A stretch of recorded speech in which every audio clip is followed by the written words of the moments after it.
বিসমিল্লাহির রহমানির রহিম। প্রিয় শিক্ষার্থী, তোমাদের প্রতি সালাম ও শুভেচ্ছা রইল। আসসালামু আলাইকুম।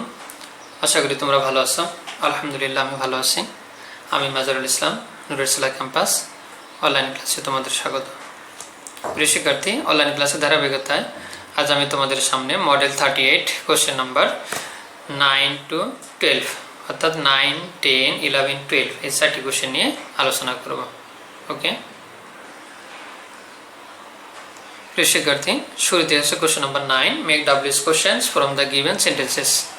Pluck and Moxie took the glass jar outside.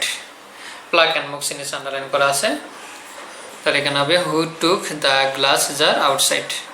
Okay, B number the other animals are sitting. তোমরা জানো যে ভার্বের নিচে যদি কখনো আন্ডারলাইন করা থাকে তাহলে WH কোশ্চেন হোয়াট দিয়ে শুরু করতে হয় এবং ওই ভার্বের পরিবর্তে হচ্ছে ডু ভার্ব, প্রিন্সিপাল অফিসে ডু ভার্ব নিয়ে আসতে হয়। ঠিক আছে, তাহলে what were the other animals doing, waiting এর পরিবর্তে ডুইং। আর হচ্ছে ওয়ার, এখানে হবে হোয়াট যদি ভার্বের নিচে আন্ডারলাইন করা থাকে। ঠিক আছে, এরপরে হচ্ছে C number they couldn't find any of the pieces because it was too dark. এখানে কারণ বুঝেছে, তোমরা জানো কোনো কিছু কারণ বুঝলে সেখানে হোয়াই দিয়ে WH কোশ্চেন করতে হয়। তো why couldn't they find any of the pieces. Okay, এরপর হচ্ছে question number D. Question number D হচ্ছে we will come back in the morning. In the morning এখানে সময় বুঝেছে, সময় হলে হচ্ছে হোয়েন দিয়ে WH কোশ্চেন করতে হয়। When will you come back. E number they are very tired. তারা খুব ক্লান্ত ছিল। কেমন ছিল? ক্লান্ত। অ্যাডজেক্টিভ নিয়ে আন্ডারলাইন, তাহলে হাউ ওয়ার দে, তারা কেমন ছিল। ওকে প্রিয় শিক্ষার্থী, এরপরে হচ্ছে কোশ্চেন নাম্বার 10। কোশ্চেন নাম্বার 10 তোমরা জানো যে এখানে হচ্ছে শর্ট কোশ্চেন থাকে, A, B, C এভাবে 3টে শর্ট কোশ্চেন থাকে। তো A নাম্বার কোশ্চেনে হচ্ছে 1 নম্বর থাকে, B নাম্বারে হচ্ছে 2 নম্বর থাকে এবং C নাম্বারে 3 মার্কস থাকে।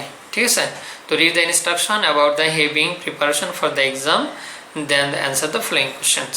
প্রিয় শিক্ষার্থী, এখানে কিছু টিপস দেওয়া থাকবে, ইনস্ট্রাকশন দেওয়া থাকবে। ইনস্ট্রাকশনের আলোকে কোশ্চেন A, B, C এগুলো অ্যান্সার করতে হবে। Tips for preparation for the exam. Give attention to your classes.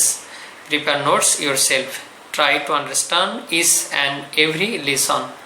Study regularly and do not waste time. Do things again and again in which you have problems. Okay? এই ইনস্ট্রাকশনগুলো দিয়ে আমরা এখন question number A, B, C solve করব। Question number এতে দেওয়া আছে what do you do in the class.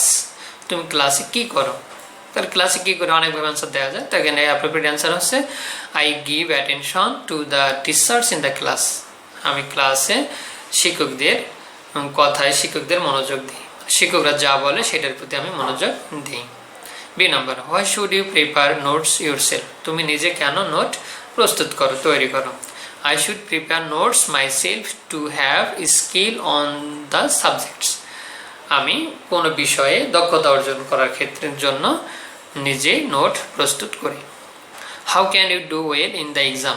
তুমি কীভাবে পরীক্ষা ভালো করো। I can do well in the exam by giving attention to my classes, studying regularly and solving my problems. শিক্ষার্থী, আই ক্যান ডু ওয়েল, আমি পরীক্ষা ভালো করি। ইন দ্য এক্সাম, পরীক্ষা ভালো করি by giving attention to my classes, আমার ক্লাসে মনোযোগ দেওয়ার মাধ্যমে। স্টাডিং রেগুলারলি, নিয়মিত অধ্যয়ন পড়াশোনা। অ্যান্ড সলভিং মাই প্রবলেম, এবং আমার যে সমস্যাগুলো আছে সেগুলো সমাধানের মাধ্যমে। ঠিক আছে, তো কেউ যদি কোনো স্টুডেন্ট এই কাজগুলো ভালোভাবে করে তাহলে সে অবশ্যই পরীক্ষায় ভালো করবে, এতে কোনো সন্দেহ নেই। ওকে তো শিক্ষার্থী, এরপরে আমরা হচ্ছে question number 11 question number 11 solve করবো। শিক্ষার্থী, কোশ্চেন নাম্বার 11-এ 3টে পার্ট থাকে। 1 নম্বরে শর্ট কোশ্চেন, তারপর ফিল ইন দ্য গ্যাপস এবং আরেকটা থাকে হচ্ছে টেবিল আকারে থাকে। তো এখানে fill in the gaps by writing the time so that the story make sense. এখানে এম এবং PM এর ব্যবহারটা মূলত বেশি থাকে। তো দেখো, I am Asif, I read in class 5। আমি আসিফ, আমি 5ম শ্রেণীতে পড়ি। My school usually breaks up at 2:45 PM। মানে আমার স্কুল সরাসরি 2:45-এ ছুটি হয়। তোমরা এখানে টাইমটা চেঞ্জও করে দিতে পারো, কেউ 4:10, যেন আমাদের স্কুল 4:20 মানে 4:20-এ শেষ হয়, সেটা তোমরা দিতে পারো, কোনো সমস্যা নেই। Then I start for home and return home at 3 এখানে 12 সেক্ষেত্রে এখানে হবে after that I wash my hands and face and say my prayer. তারপরে আমি আবার প্রার্থনা করি, হাত মুখ দিয়ে প্রার্থনা করি। Then I take my lunch at 2 PM। তারপর আমি 2টা আমার খাবার খাই। আফটার হ্যাভিং মাই নাস্তা খাওয়ার পরে, দুপুরে খাওয়ার পরে I take rest for a while, আমি কিছু সময়ের জন্য বিশ্রাম নেই। Then I go to the field at 5 PM, 5টার দিকে আমি মাঠে যাই। And return home at 6 PM, এবং 6টায় আমি আবার বাসায় ফিরে আসি। প্রিয় শিক্ষার্থী, এখানে AM এবং PM এর ব্যাপারটা আমি আবারও বলছি যে দুপুর 12টা থেকে রাত 12টা পর্যন্ত এই সময়টা যদি কোনো টাইম সময় বোঝায় তাহলে সেক্ষেত্রে হচ্ছে PM, এবং রাত 12টা থেকে পরবর্তী দিন দুপুর 12টার আগ মতো সময়, যদি 12টা বেজে যায় তাহলে PM, আগের সময় হচ্ছে AM। ওকে প্রিয় শিক্ষার্থী, এরপরে হচ্ছে কোশ্চেন নাম্বার 11 আলোকে একটা টেবিল আকার দেওয়া থাকবে। এখানে হচ্ছে ডেজ দেওয়া থাকতে পারে, 5টি এরকম দেওয়া থাকবে, সেটার আলোকে আনসার করতে হবে।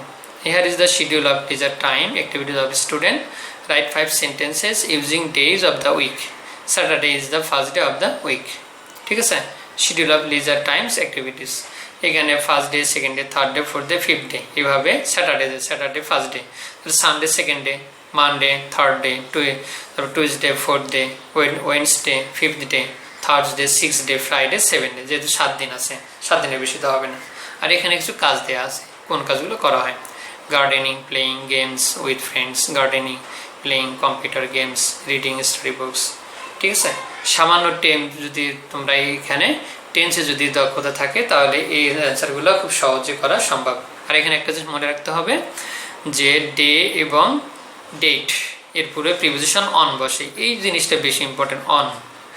ঠিক আছে, এইটা বেশি করে দেখবে এখানে। তাহলে I do gardening on Saturday, first day, তাহলে এখানে হচ্ছে কি কাজ করো তুমি সেটা বলছে I do gardening on Saturday.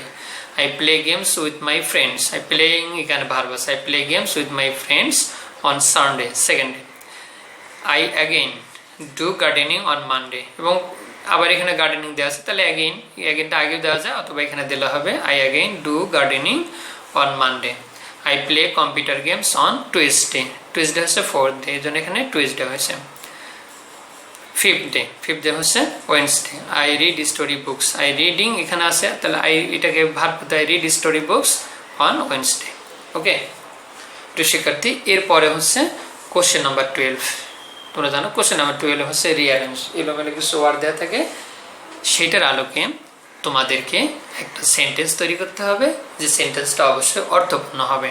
ঠিক আছে, তো দেখো রিঅ্যারেঞ্জ দ্য ওয়ার্ডগুলো সাজাও ইন দ্য অ্যাপ্রোপ্রিয়েট অর্ডার, মানে সঠিকভাবে, টু মেক মিনিংফুল সেন্টেন্স, অর্থপূর্ণ বাক্য তৈরি করার জন্য।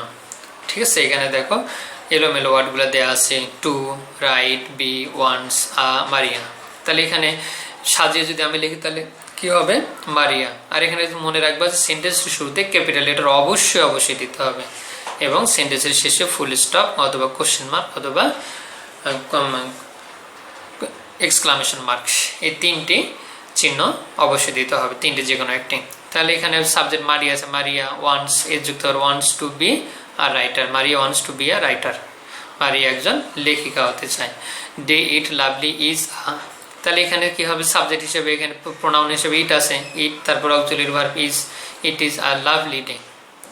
ওকে, there can I go there, how can I go দেয়ার।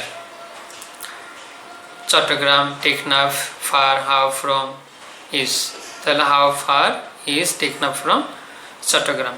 ওকে প্রিয় শিক্ষার্থী, এরপরে হচ্ছে আরেকটা এখানে আছে, মিসিং হয়ে গেছে, তো তোমরা এটা তোমাদের বই দেখে নেবা, আমি জাস্ট বলে দিচ্ছি যে স্প্রিং, দ্য সিংস কুকু ইন। ঠিক আছে, তাহলে এখানে হবে দ্য কুকু সিংস ইন স্প্রিং। ওকে, তো প্রিয় শিক্ষার্থী, আশা করি তোমরা আজকের ক্লাসটা অনেক ভালোভাবে বুঝতে পারছো। সবাইকে ধন্যবাদ জানিয়ে আজকে এখানে শেষ করছি। আল্লাহ হাফিজ।